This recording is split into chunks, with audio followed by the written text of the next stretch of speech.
Shifting our focus now, the UK has said details of its new law that allows it to cap the number of refugees entering the country and remove illegal migrants from entering the UK as well. Speaking at the House of Commons, Home Secretary Suella Braverman minced no words when she announced the illegal immigration bill and said, I'm quoting here, "You will be detained and swiftly removed." Before talking about the new law, let's just listen into her remarks first.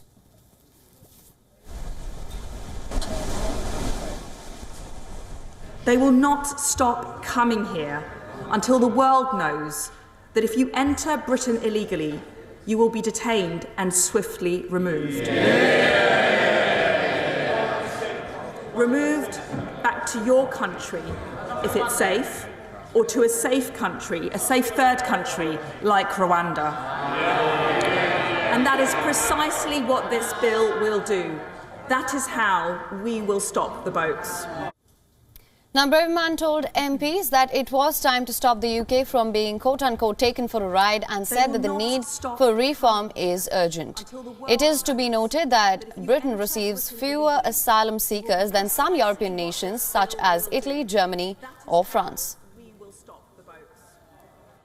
Mr. Speaker, this bill enables detention of illegal arrivals without bail or judicial review within the first 28 days of detention until they can be removed. It puts a duty on the Home Secretary to remove illegal entrants and will radically narrow the number of challenges and appeals that can suspend removal. Only those under 18, medically unfit to fly, or at a real risk of serious and irreversible harm, an exceedingly high bar in the country we are removing them to, will be able to delay their removal. Any other claims will be heard remotely after removal.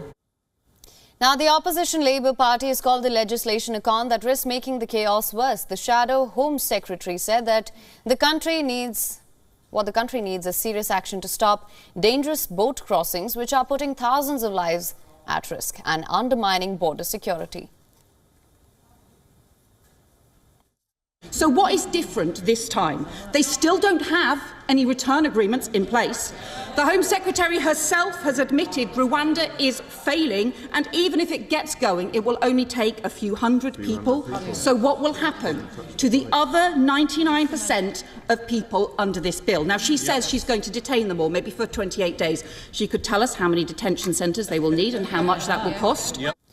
Meanwhile, UK Prime Minister Rishi Sunak visited command centre at Dover. As per his spokesperson, the Prime Minister spoke with frontline workers who are working on the ground to prevent crossings and respond to incidents in the Channel. The government believes stopping small boats is a key issue for voters, and Prime Minister Rishi Sunak has made it one of his top 5 priorities. More than 45,000 people entered the UK via the Channel crossings last year, up from about 300 in 2018. Most went on to claim asylum, but a backlog of more than 160,000 cases has led to them being hauled up in overcrowded processing centres or hotels without the right to work. Critics of the law, however, say that the UK government's plan is unethical and unworkable because people fleeing war and persecution can't be sent back home and will likely add up to the series of unfulfilled immigration pledges by successive UK governments. WION is now available in your country. Download the app now. Get all the news on the move.